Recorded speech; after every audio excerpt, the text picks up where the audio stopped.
이 7장과 8장의 사이에 다시 한번 시선의 변화가 있게 됩니다. 하나님께서 블레셋 가운데 스스로 영광을 드러내셔서 그 놀라운 은혜와 하나님께서 어떤 분이신지를 우리가 확인할 수 있었는데, 하나님의 언약궤가 다시 이스라엘로 돌아와 이스라엘 백성들이 하나님만 섬기고 따르는 그런 시기가 찾아온 듯 싶습니다. 그리고 또 여러 변화 중에서 이제 사무엘도 나이가 들어서 이제 마지막을 준비한다, 혹은 다음 세대를 준비한다, 이런 느낌이 듭니다. 물론 앞으로 사울을 세우고 그리고 다윗을 세우는 것까지, 왕으로 세우는 것까지 우리가 보게 될 텐데, 그래도 사무엘 가운데 있었던 변화를 우리가 보게 되고 또 성경이 주목하고 있는데, 사무엘은 자기를 키워줬던 엘리 제사장과 여러 가지로 비교가 되는 사람입니다. 홈리와 비느하스와도 비교가 되고, 엘리가 홈리와 비느하스를 키우고 또 사무엘도 양육하는데 직간접적으로 영향을 주었을 테니까 그렇게 잘한 것도 영향력 어떤 비교가 되지만 엘리 제사장과도 비교가 됩니다. 그래서 하나님께서 사무엘 통해 어떤 일들을 이루어 가시는지에 대해서 이제 우리가 보게 될 텐데, 확실한 것은 하나님께서 하나님의 교회가 돌아오고 난 다음에도 사무엘이 어느 정도 성장하고 이스라엘 백성들에게 영향력을 가질 때까지 기다리셨던 것 같습니다. 그 마음을 합한 자, 하나님께서 말씀하실 때 그 말씀을 듣고 의지하는 사람 뿐만 아니라 언제든지 순종할 수 있는 사람, 사무엘이 이렇게 설 때까지 기다리셨어요. 어머니 한나의 기도를 통해서 하나님께 드려졌고 또 엘리 제사장을 통해서 성전에서 자라게 되었는데, 하나님이 양육하시고 지키게 하신 이 사무엘이 어려서부터 기다림의 시간이 있었다라는 점에 우리가 하나 마음을 두고, 또 하나 오늘 짧지만 이 본문 말씀을 통해서 사무엘도 완전하진 않았구나, 사무엘에게조차도 없었던 것들이 발견이 되는데, 이 부분이 안타깝고, 그리고 이 부분에서 우리가 오히려 하나님 우리의 믿음과 마음에 어떤 중요한 점을 찾도록 하는 것이 중요하겠다, 이렇게 싶습니다. 첫 번째로 오늘 이 본문 말씀이 우리에게 보여주고 있는 것은, 사무엘도 나이가 들고 사무엘도 자신의 자녀들 관계들을 우리가 보게 될 때 연약함이 있었다라는 점을 우리가 먼저 보게 됩니다. 1절과 2절 말씀을 보면 이렇게 나와 있어요. 사무엘이 늙자 자기의 아들들을 이스라엘의 사사로 세웠다. 맏아들의 이름은 요엘이요 둘째 아들의 이름은 아비야다. 그들은 브엘세바에서 사사로 일하였다라고 그렇게 이야기하고 있습니다. 이 1절 말씀이, 그리고 2절 말씀이 그렇구나라고 싶지만, 이제 8장이 바뀌게 되는 그 시선을 주목하여 보면 이렇게 자기 아들들에 대해서 설명하고 있는 부분이 아주 굉장히 중요한 부분입니다. 우리가 내일쯤이나 그 또 이어서 살펴보게 되겠지만, 하나님께서 사무엘을 통하여 이렇게 이끄시고 인도하시지만 이스라엘 백성들이 왕을 구해요. 왕을 구해요. 우리에게 왕을 세워달라고 이야기합니다. 우리를 제대로 키워줄. 그때에 그들에게 있어서 우리에게 희망이 없다라는 느낌으로 다가가고 이야기할 때에 이유가 뭐냐? 아니, 사무엘이 그렇게 하나님의 말씀을 기가 막히게 듣고 하나님께서 그와 같이 하신 일들에 대해서 전하여 주는 사무엘이 사사로 지금 활동을 하고 있는데, 그런데 이스라엘 백성들은 왕을 구하고 그리고 그들에게 있어서 어떤 필요를 이야기하더라 라는 것을 주목해 보면, 어떤 시대가 넘어가고 혹은 하나님께서 하시는 여러 일들에 우리가 이렇게 보면 사무엘 혼자서만 될 수 있는 것이 아니더라. 사무엘도 나이가 들었고 자신이 할 수 있는 역할의 한계를 맞게 되고, 그래서 자기 아들들을 이스라엘의 사사로 세웠고 그들을 활동할 수 있도록 브엘셰바라는 곳으로 내려보냅니다. 재판관이자 행정관이자 군 통솔과 역할도 했습니다. 그래서 사사가 그와 같은 역할을 계속 하고 있었기 때문에 왕과 거의 비슷하죠. 왕과 차이가 있다면 무엇이었냐면, 아, 진짜 중앙 집권적인 어떤 역할을 다 갖고 있느냐, 그리고 그것이 세습이 되느냐, 그리고 하나님께서 다윗에게 약속하신 것처럼 어떤 왕조에 대한 언약을 이루느냐, 이런 부분들이 차이점이라고 할 수 있었을 텐데, 그러다 보니까 이 사사는 하나님께서 직접 세우시곤 하였거든요. 그리고 여러 사람이 섰던 것으로 우리가 생각되고, 우리가 12명의 사사 외에도 실제로 사사 시대 때 더 많은 사사가 있었을 것이다 라고도 추측하는 학자들이 더 많습니다. 엘리는 사사였죠. 하지만 사사기에 등장하지는 않습니다. 성경에는 엘리가 사사였다고 나와 있고, 또 사무엘도 사사라고 나와 있죠. 그러니까 그 역할을 했다라는 겁니다. 근데 엘리의 경우에는 홈리와 비느하스가 죽을 때 같이 죽었어요. 그리고 그들은 제사장으로만 활동하고 있었던 것으로 보입니다. 하지만 사무엘은 자기 아들들을 사사로 세웠다, 활동하도록 그렇게 했다라고 이렇게 이야기하고 있어요. 사사로 유명한 기드온은 아비멜렉이라는 아들을 가지고 있었습니다. 사사기에 등장하지만 대표적으로 사사가 아닌데 사사가 홀로 되고 싶었던 사람이에요. 아비멜렉이라는 이름 자체가 뭐냐면 내 아버지는 왕이란 뜻입니다. 기드온은 자기가 왕이 되고 싶어 하지 않았거든요. 기드온에게 이스라엘 백성들이 가서 왕이 되어 달라고 이야기를 해요. 그런데 스스로 왕이 되지 않겠다고 이야기했습니다. 근데 그의 아들은 이름이 뭐냐면 내 아버지는 왕이었어요. 이게 기드온의 뜻일지 혹은 아비멜렉의 뜻일지는 모르겠지만, 성경에 나와 있는 아비멜렉은 참 안타까운 일을 합니다. 그가 여러 형제들 중에서 스스로 권력을, 영향력을 잡기 위해서 형제들을 다 죽여요. 다 죽도록 하고, 그런데 다행이라고 해야 될지 막내 아들, 막내 동생 요담이 살아서 이 아비멜렉에 대해서 이야기하고 어떤 대척점에 있게 됩니다. 아비멜렉이 했던 일에 대해서 이야기하고, 그런 여러 일들이 일어나면서 아비멜렉이 왕과 비슷한 역할, 사사와 비슷한 역할을 하도록 도와주었던 세겜 성 사람들과 반목이 일어나게 되고, 결국에는 그들 손에 영향력으로 죽게 되는 그런 일을 보게 돼요. 자기가 왕이 되려고 했지만, 사사가 되려고 했지만 안타까운 일들을 보게 되지요. 저는 성경에서 사무엘의 그 이야기를 단편적으로 숨기지 않고 이야기하고 있는 것이 새삼 되게 새롭고, 저는 이 본문 말씀으로 처음 설교를 해보거든요. 어떻게 보면 어떤 그늘 같은 곳, 우리가 생각했을 때 사무엘은 모든 것을 다 잘했을 것 같아. 그리고 사무엘은 자기가 그랬으니까, 엘리를 보고 홈리와 비느하스를 보았으니까 잘했을 것 같아. 하지만 아니더라고요. 그에게도 연약함이 있고 그에게도 어려운 부분이 있더라라는 거예요.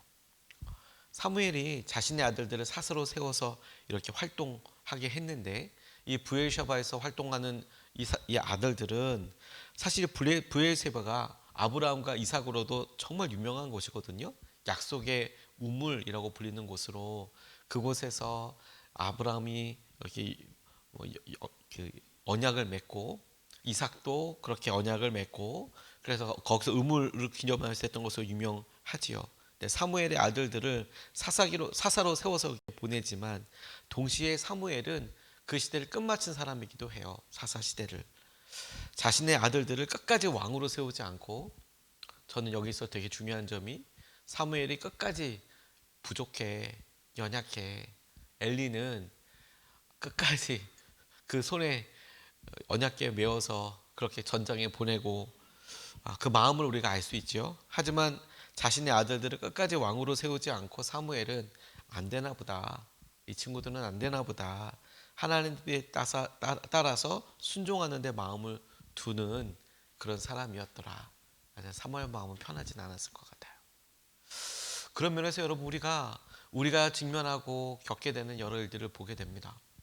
우리도 믿음 생활을 하다 보면 우리에게 연약한 부분이 있다는 것을 직면하게 돼요. 뿐만 아니라 여러분, 그것이 우리가 간절히 바라고 소중하고, 그리고 우리가 정말 그렇게 되었으면 좋겠다고 생각하는 영역에 오히려 왜 이것만 안 될까? 이런 일들을 직면하게 되죠.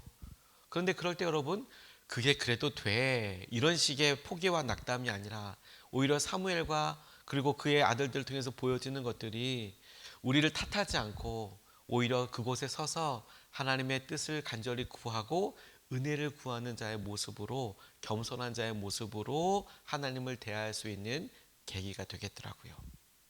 하나님이 주권을 가지고 계시지.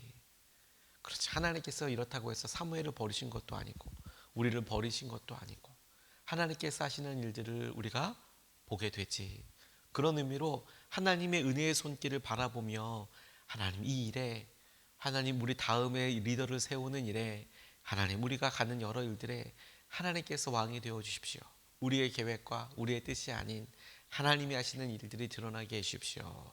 이렇게 겸손히 기도하고 주님을 찾아야겠습니다. 두 번째로 주목하게 되는 것이 사무엘에게조차 없었던 능력이라고 표현을 해 보았는데, 첫 번째와 이어지는 것으로 사무엘에게조차 없었던 능력, 발견되지 않는 능력으로서 제가 이렇게 나누고 싶었던 것은 그에게도 자식 농사는 별로 아니었던 것 같아요.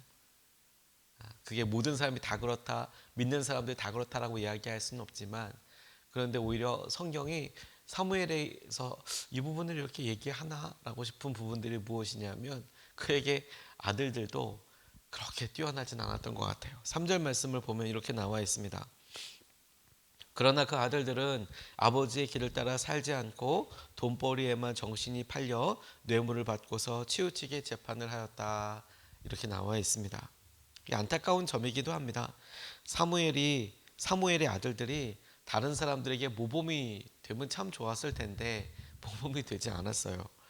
사무엘은 어려서 홈리와 비나스도 보았고, 그리고 엘리의 가문이 어떻게 망하는지도 보았습니다. 자식의 문제에 있어서만큼은 안타까운 모습을 보였습니다. 이렇게 시작한 3절 말씀이 나중에 사무엘이 자기의 자리를 떠날 때를 보면, 사무엘이 사울을 세우고 그 사울에게 하나님께서 하실 여러 일들에 대해서 축복하면서 그 다음부터는 자신이 이스라엘 백성들에게 영향력을 주는 것을 제한합니다. 스스로 제한하고 왕에게 온전히 관심과 힘이 이렇게 집중될 수 있도록 돕는데, 그런데 그가 마지막으로 이스라엘 백성들과 언약을 맺고 너희들이 왕을 세웠을 때 이러이러한 일이 있을 거야. 그래도 이 보이는 왕을 통해서 하나님을 잘 섬기겠느냐, 이런 약속들을 할 때 무엇 한 가지를 확인해요. 그게 무엇이냐면, 혹시라도 내가 우리 이 사람들이 너희들에게 토색질한 거나 훔친 거나 빼앗은 것이나 이런 것들이 있느냐라고 물어봅니다. 그리고 백성들이 대답해요. 아무것도 없다고. 그런데 지금 이 자녀들은 돈벌이에 관심이 있었고 뇌물을 받고 치우치게 재판을 했다면서요. 그런데 그 뒤에는 이스라엘 백성들이 사무엘이 이렇게 물어보잖아요. 내가 너희들한테 혹시라도 뺏은 것이나 피해 준 게 있느냐? 우리가 없다라고 대답하죠. 그렇게 대답할 수 있는 이유는 한 가지밖에 없다고 싶어요. 그게 뭐냐? 사무엘이 다 갚았나 봐요. 그걸 알고 갚았나 봐요. 갚고 따라하고. 성경에 그것과 관련된 묘사는 없지만, 하지만 아이러니한 건 뭐냐면, 아니 자식들이 그렇게 했다라고 이야기하는데, 그런데 막상 그가 나중에 자신이 사사로서 물러나고 왕을 세울 때 보면 우리가 그렇게 피해 준 게 있느냐, 백성들이 없다라고 이야기하는 것을 보면 한 사람이라도 그때 그렇게 하지 않았느냐, 당신 아들이 그렇지 않았느냐라고 할 법도 한데, 그렇게 하지 않은 모습을 보면 이거 사무엘이, 적어도 아들들이 했을 것 같지는 않고 사무엘이 보이지 않게 그렇게 다 갚아주고 그들을 무마시키고 했나 보구나. 저는 이 부분이 참 되게 중요하고, 그리고 이것이 엘리 제사장 가문은 끝장이 났지만 사무엘의 가정 혹은 가문 혹은 그 이후의 여러 일들이 너무 극단적으로 가지 않게 된 그런 이유 중에 하나일 수도 있겠다, 이런 생각을 해보았어요. 자식을 끝까지 책임지는 거죠. 그리고 그가 바랐을 때 그래 잘 되면 좋지, 하지만 안고 살아가고 그것을 의지하는 것이 아이들을 이렇게 자라게 하는 것을 보게 되는 거예요.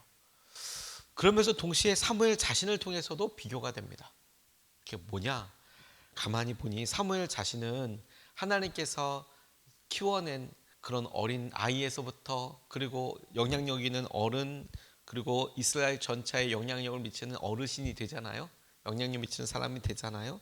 보니까 잘 갖춰진 형태로 재정적으로 풍족하고 그런 형태로 키워서 부유하게 되는 것은, 혹은 잘 살게 되는 것은 아니구나.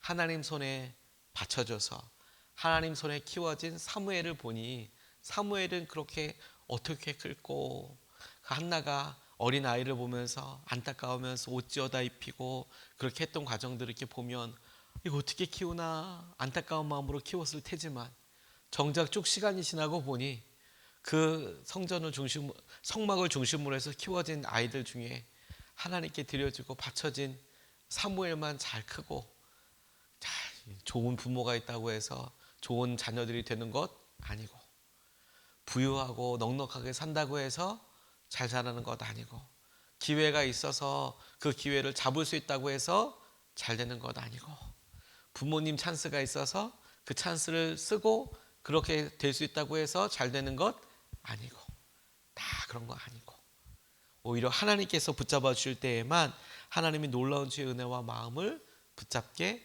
되는 거구나. 큰 교회의 목회자 자녀들이 잘 되는 경우들도 있지만 그렇지 않은 경우들도 안타깝지만 많이 접하게 됩니다. 오히려 고난을 겪고 그리고 그런 힘든 여러 일들을 겪었던 여러 상황들 이런 어려운 시기지만 그런 것들을 통과한 사람들이 오히려 더 건강하게 성하고 영향력을 주는 그런 경우들을 많이 보죠. 그렇다면 여러분 오늘 우리가 기도할 때 사무엘에게조차 없었던 능력 우리가 가만히 쳐다보면 우리가 가만히 보면서 하나님께서 키우실 때에만 우리 자녀들 우리 다음 세대 잘할 수 있구나. 그렇다면 우리가 어려운 시기지만 부모로서나 영향력을 줄 수 있는 자리에 있거나 우리가 더 많이 좌절할 이유는 없구나. 우리가 더 좋고 쾌적한 상황을 물려줄 수 있으면 좋죠. 뭐 일부러 그럴 이유야 없겠죠. 하지만 그렇지 않다고 하더라도 오히려 돈이 없거나 혹은 여러 형편이 바쁘거나 그런 일들이 있다고 하더라도 오히려 그 일을 통해서 기도하고 찾아가고 그리고 그 일 때문에 미안해야 될 필요는 없구나. 오히려 기도할 수 있겠구나. 오히려 그 일을 통해서 하나님께 드릴 수 있겠구나. 그리고 끝까지 우리가 주님의 손을 통하여서 사명처럼 붙잡아야 되는 거구나. 이것을 우리가 믿음으로 우리를 탓하듯이가 아니라 하나님께서 우리에게 사무엘을 통하여서 보여주시는 대로 그렇게 이끌림 받고 선택하며 분별할 수 있겠구나 싶다는 생각이 들었습니다. 고난이 자녀들을 위해서 꼭 나쁘게 작용하는 것만이 아님을 여기 다시 한번 바라봐요. 오히려 부와 영향력, 권력이 고난보다도 자녀들에게 안 좋은 영향력을 미칠 수 있는 것을 이렇게 보면서 믿음으로 하나님의 뜻대로 우리가 자녀들을 키워나가고 우리의 삶을 대하고 그렇게 주님 안에 은혜 가운데 설 수 있도록 우리가 붙잡을 수 있으면 좋겠습니다.